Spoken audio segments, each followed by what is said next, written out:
What's going on, guys? Spark here, and we're back today with, I'm going to call it a challenge.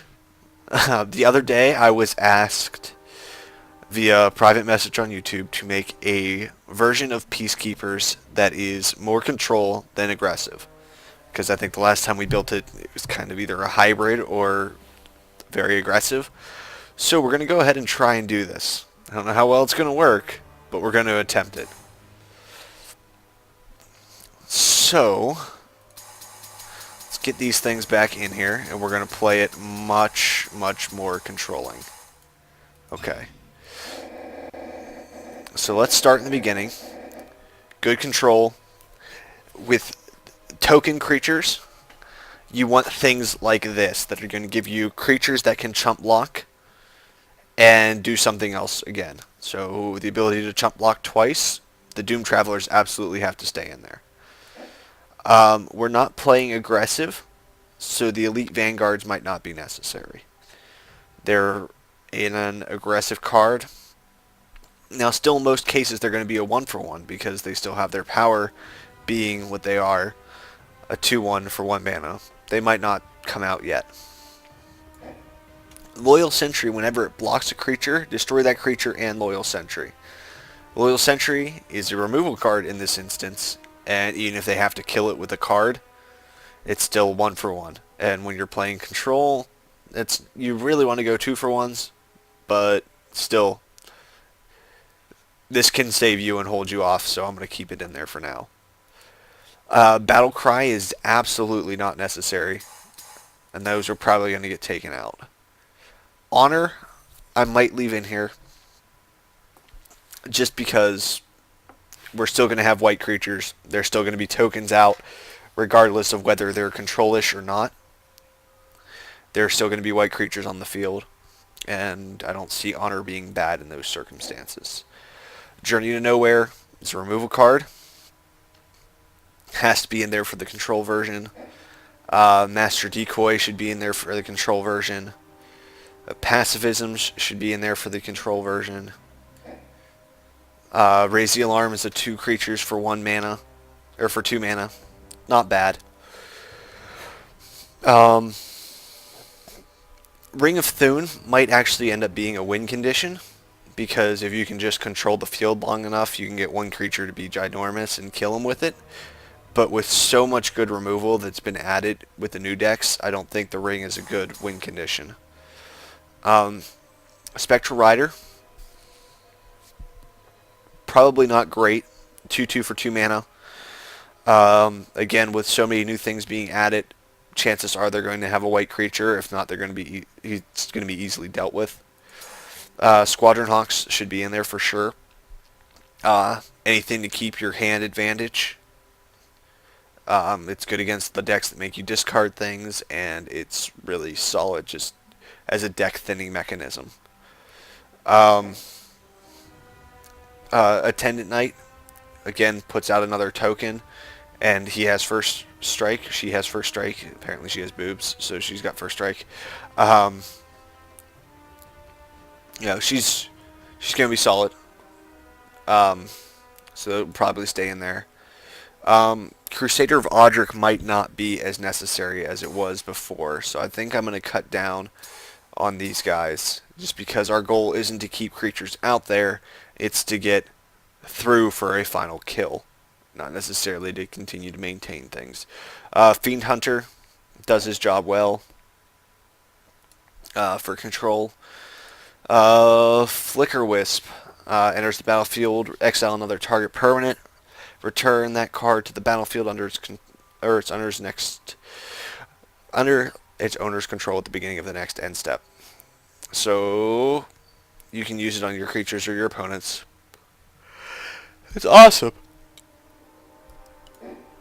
Use it on Fiend Hunter, use it on the Attendant Knight, use it on some of the bigger creatures. It works. Glorious Anthem once again. You're not really looking to pump your white creatures, but it's an option and you're playing white tokens, you might as well do it. Guardian's Pledge I still am not going to play. I think that's much more of an aggressive card. If you're going solid aggression, that might be a good call. But um, Intrepid Hero is going to be good for you. Very rarely are you going to have a hard time dealing with any creature lower than power 4. And this gives you the option to just kill cards power 4 or greater.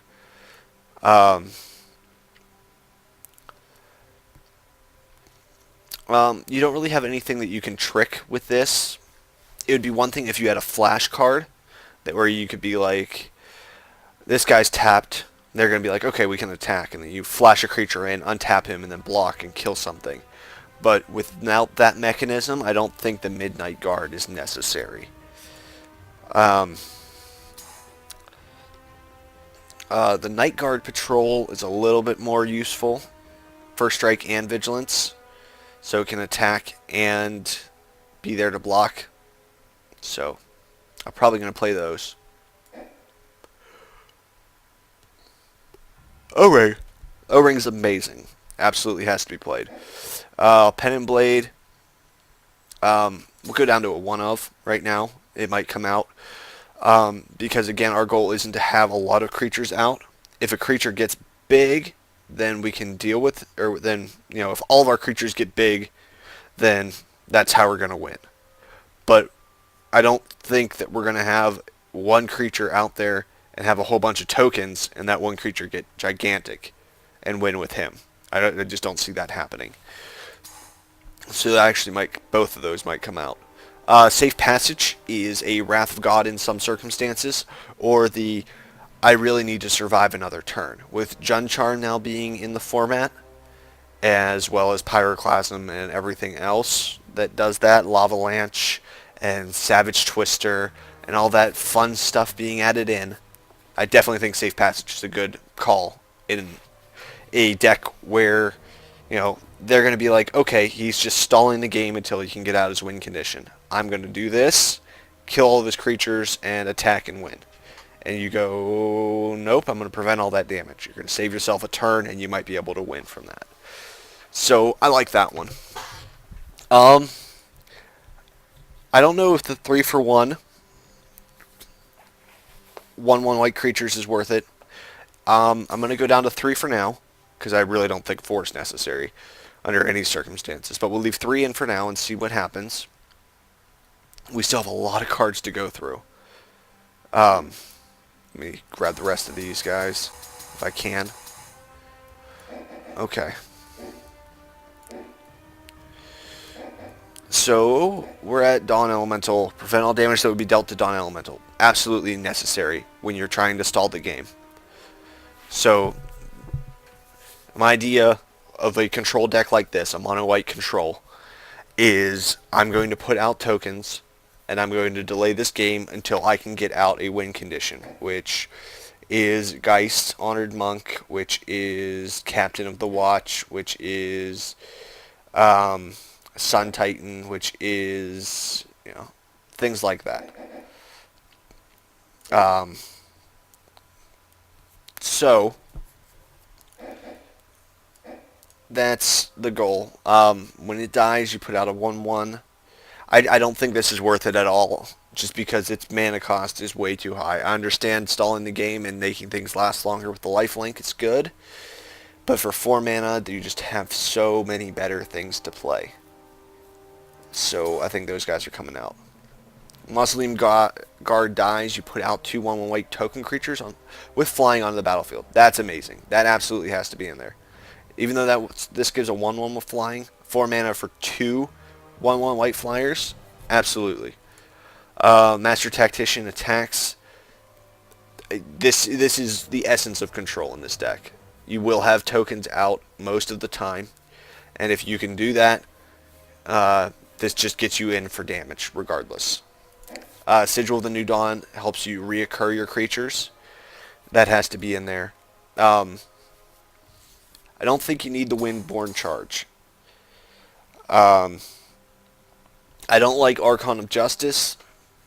It's annoying.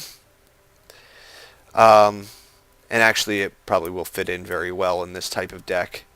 because this is going to be something that once you drop it, you can delay the game as long as you want, because they can't attack, because you can just block their biggest creature and then exile it, or block their biggest creature, kill it, and exile something else. So as much as I don't like Archon, because its text says die and not leaves play, he might be good enough to leave in for a control version. Geist Honored Monk, we already mentioned, is staying in. Turn the tables. All combat damage that would be dealt to you this turn is dealt to target attacking creature instead. Again, it's a kill card. Saves you a turn. And it's tricky. I really don't think people are going to be playing this. Now, this is where Real Magic and the duels are going to differ greatly. If you were playing this in a normal constructed deck, I would tell you to take it out after the first game and put it back in on the third game to be tricky. In this, you're going to be tricky against pretty much everybody you play unless you play several games in a row against the same opponent. So if you're playing the same opponent, I wouldn't play this. If you are playing different opponents each time with this deck, then this is a good option because people aren't going to expect it. They're going to attack you to kill you or attack you to wipe the board, and you go, oh yeah, I don't take any and I'm going to kill your creature, and then swing back and kill you. So I feel like that's a very tricky card, and used properly can be very devastating. Captain of the Watches definitely need to stay in there. Spirit of the Hearth will only help you against the mono red deck. Sun Titan's absolutely amazing. Archangel, no. And Mass Calcify, it's just so bad. It's so bad. Destroy all non-white creatures. Well, let's look at the white creatures. There is now a green-white deck that plays a very large amount of white creatures. There is now a black-white deck. Is there a black-white deck? Yeah, there's a black-white deck that plays a very large amount of white creatures. There is a black-white Exalted deck that plays a lot of white creatures. You don't want to play this. It just, I realize it doesn't hurt you, but it just takes up space in the deck, and it's just not good. So let's take out the Mass Calcifies. So that's what we have left. Now we need to take out some of our more aggressive options and kind of limit ourselves to the other options that we have. So I think playing 4 1-drops is good in a deck like this, where we're more concerned about tokens than we are about early aggression. Our concerns are more focused on how much damage can we deal later. Not necessarily over time, just the way that I'm planning this deck to work is we're going to wither their creatures as much as we can, and then when we can finally get through with something like Master Decoy or Audric, or just sheer overwhelmedness of creatures, because you can just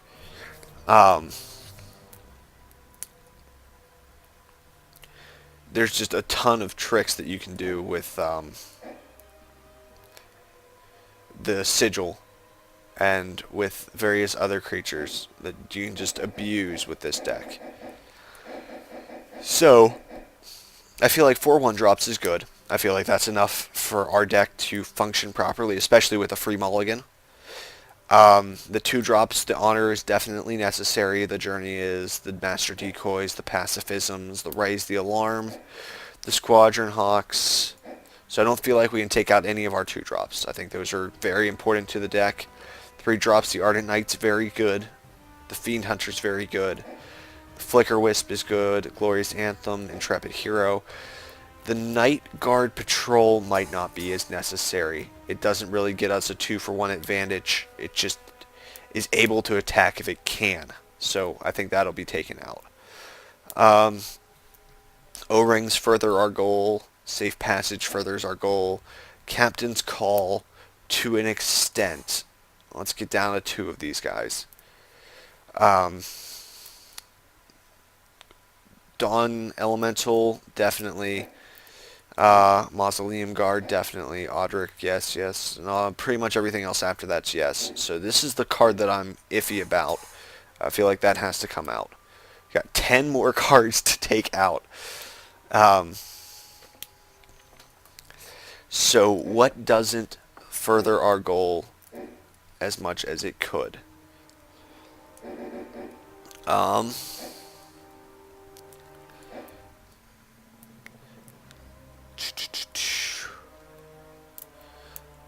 this is a token control that we're looking at, so we want to make sure that we can keep and maintain as many tokens and keep them as powerful as possible until we can control the field enough that we win.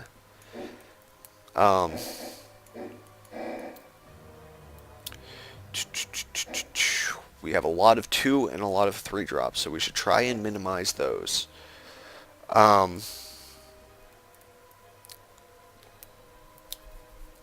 Let me see here. In light of recent recreations, I guess Journey and Pacifism are pretty much the same thing, except Journey will allow a creature to return to play, whereas Pacifism will not. Pacifism will keep it in play so that if it has a come into play ability, it will not be in effect. Journey, on the other hand, will also make it so that activated abilities cannot be used. So I feel like they're kind of the same card, but at the same time, no. So I feel like 2 and 2 is good. I like 2 and 2. Raise the Alarm might just not be good enough. I think that's what's going to happen. Raise the Alarm is just not going to be solid enough for us to play. It's good, 2 1/1s for 2 mana off of 1 card, but we have the Squadron Hawks that gets us deck thinning. We need the Master Decoys in there for sure. And we need our removal spells. So I think that we can't afford to take out anything else. Our 3 drops, we absolutely need the Fiend Hunter, the Flicker Wisp, the Glorious Anthems, Intrepid Heroes, O-Rings, and the Safe Passage is iffy because it's kind of one of those things that your opponent should be mindful of, but most of the time they're not going to be. You know, unless you're playing someone that's skill level is probably above mine, you're probably not going to be thinking, oh, there's a Safe Passage that he could play. Because that's probably the card I would forget in this deck, that I'd be like, oh, okay, no one's going to play Safe Passage. It's just one of those things that, you know, has very limited circumstances and has to be used correctly or it's not good. Not great. It's always good. That's an option. There are a lot of 6 cost in this deck, which is okay because we're playing aggressive, so I guess that really doesn't matter. 4 cost need to be there. So we really want to look at our 3 and 2 costs and cut the other things that aren't going to help us. O-Ring is absolutely necessary. Intrepid Heroes, I'm going to say almost all of our 3 costs are absolutely necessary. I think the 3 cost that we can get rid of is Safe Passage, especially since we have the pumped up version later. And even though that'll help us get to late game, I don't feel like we'll have that big of a problem getting to turn 5. Or dropping something like Dawn Guard and getting to late game regardless.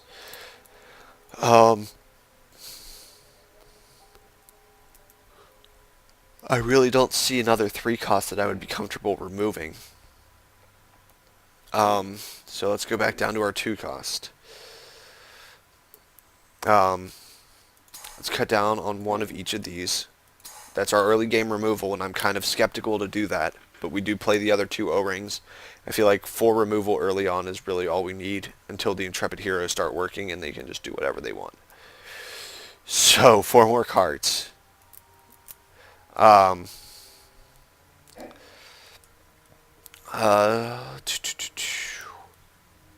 This is where it's going to be hard because the deck has a different goal than what I'm used to. So this is where I'm going to struggle to figure out what the other 4 removal cards should be. Or the other 4 cards removed should be. Because we do want this to look like it is now. This is a little higher than I like. I'm going to go down to 3 1-drops, again, because our goal is not to come off early, it is to defend ourselves early, and that each one of our early game creatures does that. Journey is one of those cards that doesn't need to be used early. Let's cut a Master Decoy. 2 of those should be fine.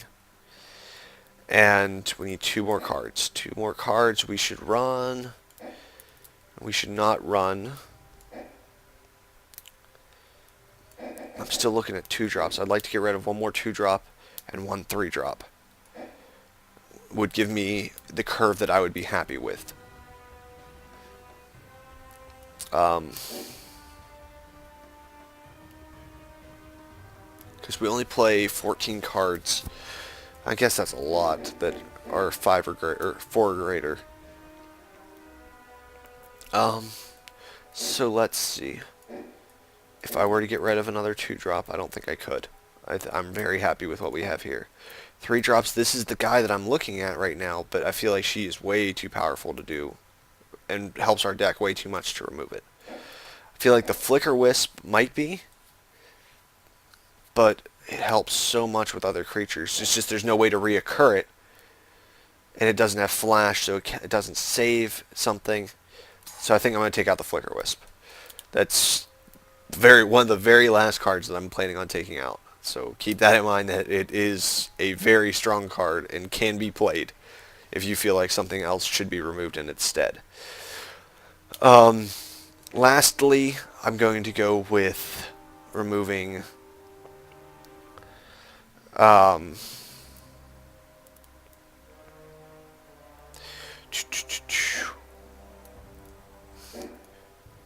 one. I don't know. This is the part in the deck where they're going, time, present your deck list, and I'm like, shit.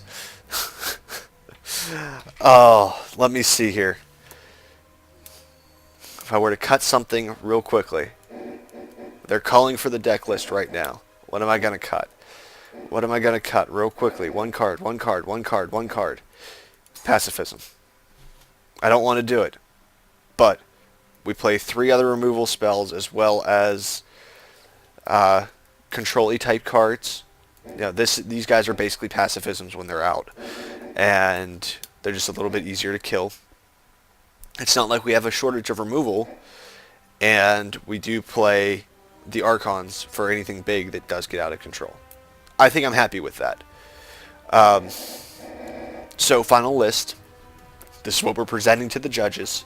2 Doomed Travelers, 1 Loyal Sentry, 2 Honor of the Pure, 1 Journey to Nowhere, 2 Master Decoy, 3 Squadron Hawks, 2 Attendant Knights, 2 Fiend Hunters, 2 Glorious Anthems, 2 Intrepid Heroes, 2 Oblivion Rings, 2 Dawn Elementals, 1 Mausoleum Guard, 1 Audric, 1 Sigil, 2 Archons of Justice, 2 Geist Honored Monks, the Turn the Tables, 3 Captains of the Watch, and the Sun Titan. Now this deck has a different goal than what I would play it normally. I don't think it's bad. I think it's close to being on par with the other deck that I had constructed. But that's my feelings on it. Let me know what you guys think of it. I'll try and if anyone else has any decks that they would like me to change how I constructed it and show a different version, let me know, and I will try to do that when I get time. Also, I'm going to try and get to the release event for Gatecrash this weekend. I tried to go to the pre-release, but circumstances did not allow that. I'm going to try and go Saturday, though, and do my usual type sealed pool type video type thing, I guess. um, but I'm curious to know what you guys got, how decks worked in Gatecrash, because I really have no idea. So feel free to leave a comment on this channel or on this thing, or message me on YouTube or Twitter and let me know, what you pulled, how you did, what cards were overpowered, what cards weren't. Because right now I really haven't even looked at Gatecrash aside from the Planeswalkers and a few of the other mythics and valuable rares. So I'm very curious to see what you guys think of it. If anyone's played it, let me know. And I'll see you guys later.